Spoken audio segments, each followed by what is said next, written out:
It was close to a year after Lindbergh took office that Alvin returned to Newark on an overnight train from Montreal, accompanied by a Canadian Red Cross nurse, and missing half of one of the legs that he'd left with. We drove downtown to Penn Station to meet him, as we did to meet Sandy the summer before, only this time Sandy was with us.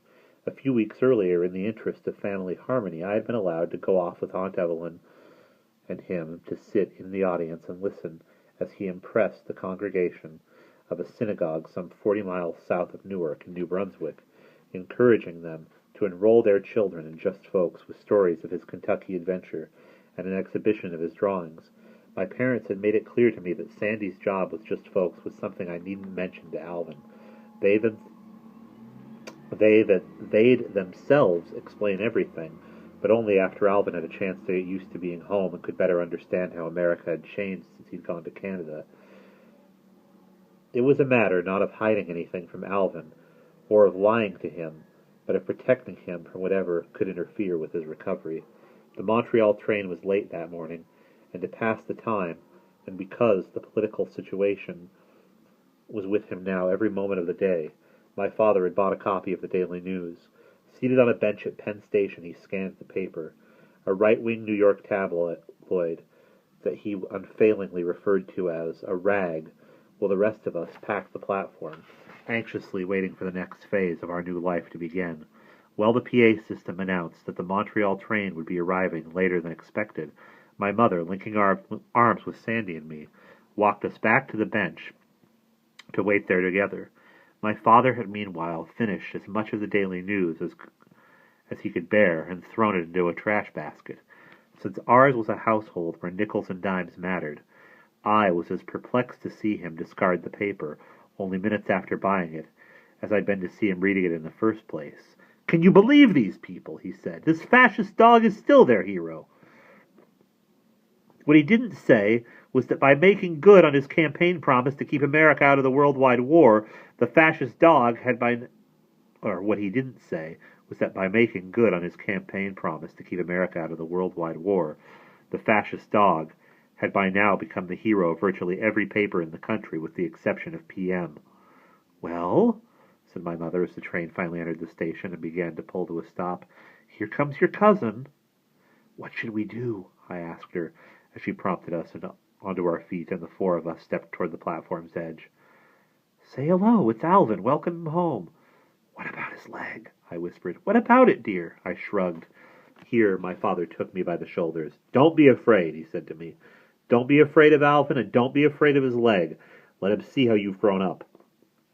It was Sandy who broke away from us and went racing toward the car that had come with a halt a couple of 100 feet down the track. Alvin was being pushed from the train in a wheelchair by a woman in a Red Cross uniform, while the person who was barreling down on him shouting his name was the only one of us who'd been won over to the other side. I didn't know any longer what to make of my brother, but then I didn't know what to make of myself. So busy was I trying to remember to conceal everyone's secrets while doing my best to suppress my fears and trying not to stop believing in my father as well as in the Democrats and FDR and whoever else could keep me from teaming up with the rest of the country and adoring President Lindbergh. "You're back!" Sandy cried. "You're home!" And then I watched as my brother, who'd only just turned 14, but was as strong now as a young man of 20, dropped to his knees on the platform's concrete floor, the better to be able to throw his arms around Alvin's neck. My mother began crying then, and my father quickly took me by the hand, either to try to prevent me going to pieces or to protect himself from his own chaos of feelings.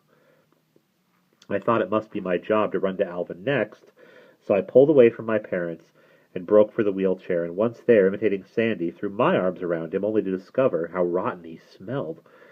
I thought at first that the smell must be coming from his leg, but it was coming from his mouth. I held my breath and shut my eyes and only released my hold on Alvin when I felt him lean forward in the chair and shake my father's hand. I noticed that the wooden crutches strapped to one side of the wheelchair.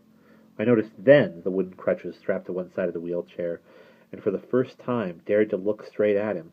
I'd never before seen anyone so skeletal or so dejected. His eyes showed no fear, however, or any trace of weeping, and they surveyed my father with ferocity, as though it were the guardian who had committed the unpardonable act that had rendered the ward a cripple.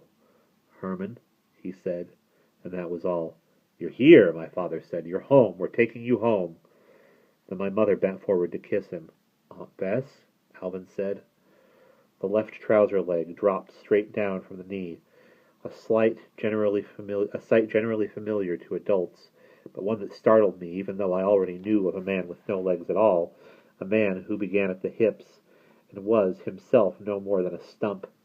I had seen him before, begging on the sidewalk outside my father's downtown office, but overwhelmed as I was by the colossal freakishness, I'd never had to think much about it, since there was never any danger of his coming to live in our house.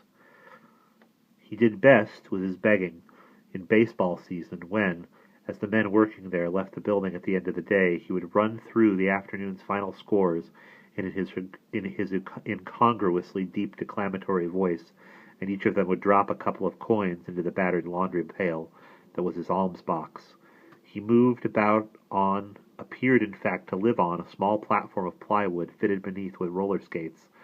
Aside from my remembering the heavy weather-beaten work gloves he wore all year round to protect his hands that were his means of ambulation, I'm unable to describe the rest of his outfit, because the fear of gaping merged with the terror of seeing to prevent me from ever looking long enough to register what he wore.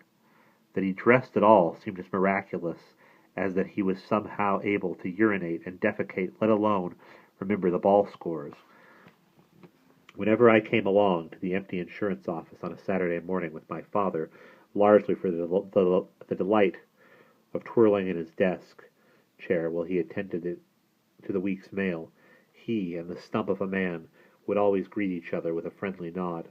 I discovered then that the grotesque injustice of a man's being halved had not merely happened, which was incomprehensible enough, but happened to someone called Robert, as commonplace as a male name could be, and 6 letters long like my own. "How you doing, little Robert?" my father said as we two passed together into the building. "How are you, Herman?" little Robert would reply. Eventually I asked my father, "Does he have a last name?" "Do you?" my father asked me. "Yes, well, so does he." "What is it? Little Robert what?" I asked. My father thought a moment, then laughed and said, "To tell you the truth, son, I don't know." From the moment I found out that Alvin was returning to Newark to convalesce in our house, I would involuntarily envision Robert on his platform and wearing his work gloves whenever I lay stiffly in the dark, trying to force myself asleep. First, my stamps covered with swastikas, then little Robert, the living stump. "I thought you'd be up on the leg they gave you." "I thought they couldn't discharge you otherwise," I heard my father saying to Alvin. "What happened?" Without bothering to look at him, Alvin snapped, "Stump broke down." "What's that mean?" my father asked.